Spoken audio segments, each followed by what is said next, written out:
रहे हैं next 9 news और मैं हूं आपके साथ दिनेश कुमार। महाराष्ट्र में पिछले 5 सालों से सियासी संग्राम थमने का नाम नहीं ले रहा है। 2019 में जहां भारतीय जनता पार्टी और शिवसेना ने मिलकर चुनाव लड़ा था, तो दूसरी तरफ कांग्रेस पार्टी और एनसीपी ने मिलकर चुनाव लड़ा था। जी हां, उस वक्त भाजपा और शिवसेना ने सरकार बना ली थी, लेकिन देवेंद्र फडणवीस को भाजपा मुख्यमंत्री बनाना चाहती थी और उद्धव ठाकरे की मांग यही थी कि मुख्यमंत्री की बारी शिवसेना की है।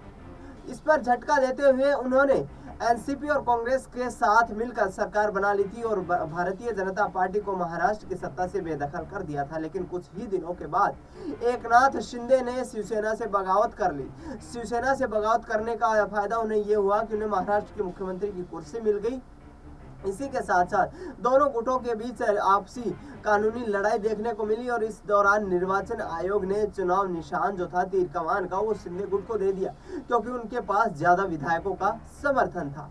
अब महाराष्ट्र में 16 विधायकों की सदस्यता पर खतरा मंडरा रहा है। जी हाँ, ये वह 16 विधायक है जो कि उद्धव ठाकरे के पक्ष में है। इस पर महाराष्ट्र में जमकर राजनीति हो रही है और आज विधानसभा स्पीकर राहुल नार्वेकर इस पर बड़ा फैसला सुनाने वाले हैं।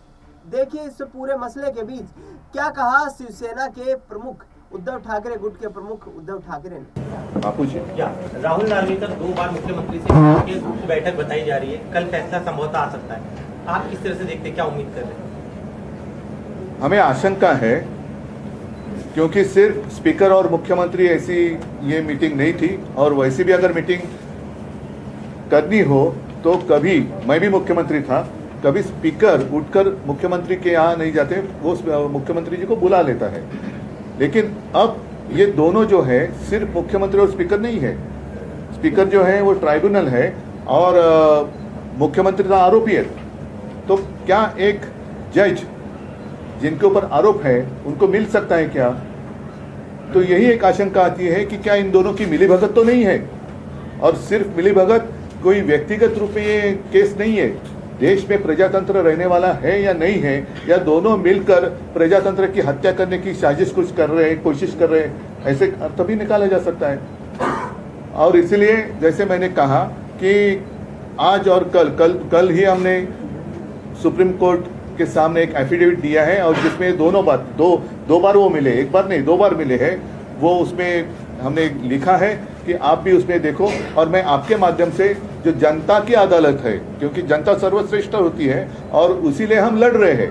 जनता का अधिकार अगर कोई छीनता है तो हम तो वो बर्दाश्त नहीं करेंगे, और जनता की अदालत में हम आपके माध्यम से जाना चाहते हैं कि ये देखो क्या हो रहा है। और इसका नतीजा, जैसे एक पिछले 2 साल से एक केस चलती आई है, कोई आवश्यकता नहीं थी, कोई आवश्यकता नहीं थी। ये तो सीधी केस है, और कुछ जो घटना तज्ञ हैं वो बार बार अपनी राय इस बारे में रख रहे हैं। और आज भी जो एक हमारे महाराष्ट्र के ज्येष्ठ कायदे तज्ञ है उल्लास बापट, उनकी एक रिएक्शन मैंने देखी लोकशाही चैनल पर, शायद आपके चैनल पर भी वो आई होगी। तो मैं पूरी जनता को एक रिक्वेस्ट करता हूँ, आप वो देखिए उनकी राय क्या है। और इतना समय इसमें बर्बाद हो गया है, ये तो इलीगल गवर्नमेंट है, जो सुप्रीम कोर्ट ने भी कहा है। तो इलीगल गवर्नमेंट के हाथों में 2 साल तक महाराष्ट्र का भवितव्य रखना, ये बहुत ही खतरनाक बात है। और कल क्या होगा या कल क्या हो सकता है, तो ये 2 बार जो मिले हैं, ये मिलीभगत भी हो सकती है, प्रजातंत्र की हत्या करने की साजिश शायद हो गई। एकनाथ शिंदे की तरफ से कहा गया है कि बहुमत उनके पास है, फैसला नहीं, वो ठीक है, वो तो अदालत में हुआ है। अदालत ने अपना जो भी एक ऑब्जर्वेशन है वो पूरा उसमें लिखकर ट्राइब्यूनल के पास भेज दिया है। और जैसे अनिल जी ने अभी बताया, चाहे तो वो हिंदी में दोहरा सकते हैं, तो उस फ्रेमवर्क में ट्राइब्यूनल ने काम करना चाहिए था। लेकिन जिस ढंग से उन्होंने एक समय की बर्बादी, और शायद कल और एक ऐसा कुछ कर सकते कि और समय निकले, तब तक ये चुनाव हो जाएगा। हमें कोई आपत्ति नहीं, हम तो जनता के सामने हैं, जनता के बीच में हैं, और जनता तो जो न्याय देगी वो तो देख रही है। लेकिन क्या हम खुलेआम हमारे नजर के सामने प्रजातंत्र की हत्या होने जा रही है, उसको स्वीकार कर सकते हैं क्या? तो सुना आपने, शिवसेना प्रमुख उद्धव ठाकरे यहाँ पर लगातार कहते नजर आ रहे हैं कि यदि